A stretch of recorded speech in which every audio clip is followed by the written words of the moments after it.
Hey guys, Brian with Buffalo Beer Reviews. Back with something really kind of nice and light and a little bit of change of pace from all these high gravity sort of brews I've been having on the channel lately. I was out at Murphy Brown's on Thursday night having a couple of beers. I like their refrigerator. I feel as though the owner Drew and I have very, very similar sort of tastes in craft beer and opinions and this, that, the other thing. So their refrigerators are always something that I really like to dig through and see what's up and coming. Thursday night I picked this up. It is Phosphorescent. This is a 5.5% ABV Galaxy brew by the Freethought brewery out of, I believe it's Brooklyn. Let me unlock my phone. Yeah, Brooklyn, and it's a microbrewery. 5.5% ABV with no IBUs noted. It's got a really nice write-up. Something that I really appreciate. These brewers have an idea in their head.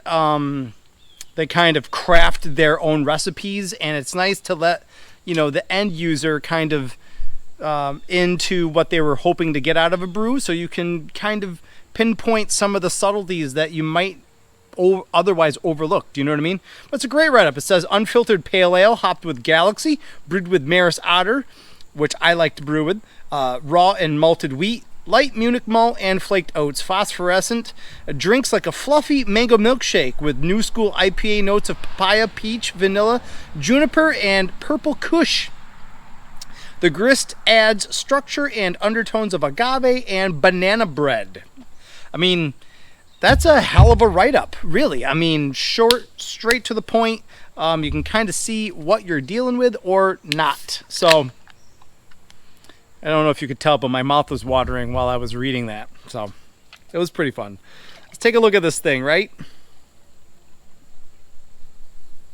Leave some room for the schnoz.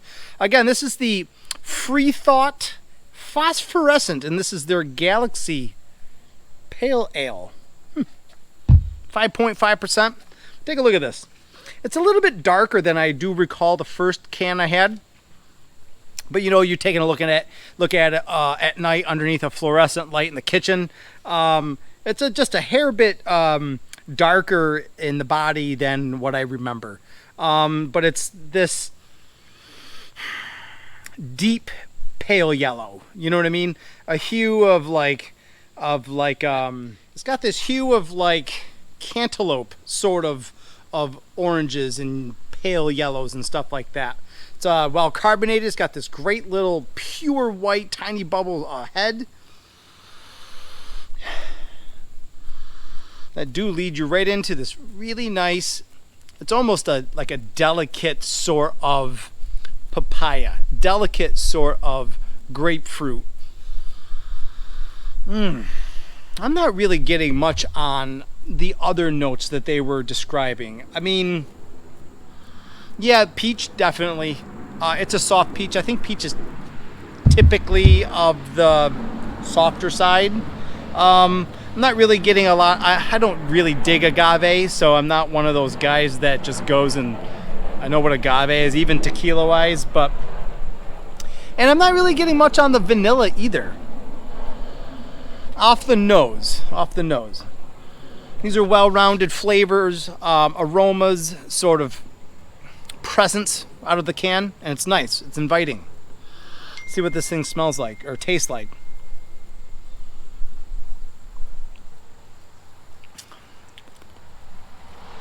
For a 5.5er, you do get this initial sort of stiffer handshake to the drinking experience.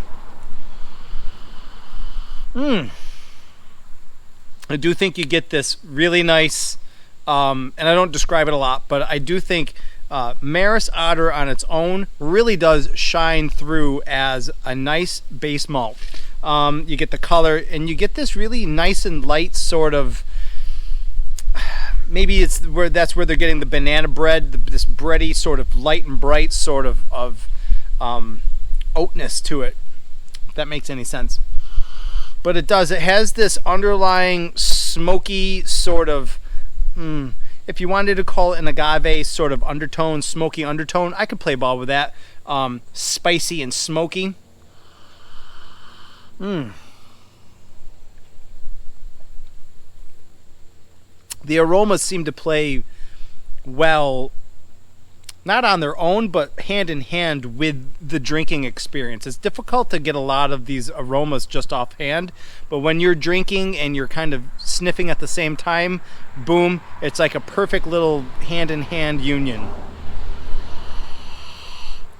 Because I'm getting a lot more of that description as I'm drinking it.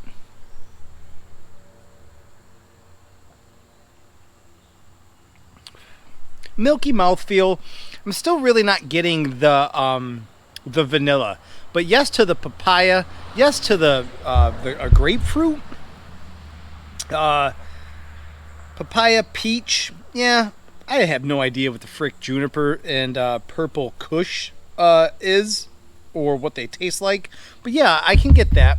I think overall, if we're talking about a Galaxy hop brew, we're talking about that sort of dialed up citrus notes, peaches, papaya. Yeah. Yes, I can get that very much. And only softer tones of the generalized citrus sort of vibe to it.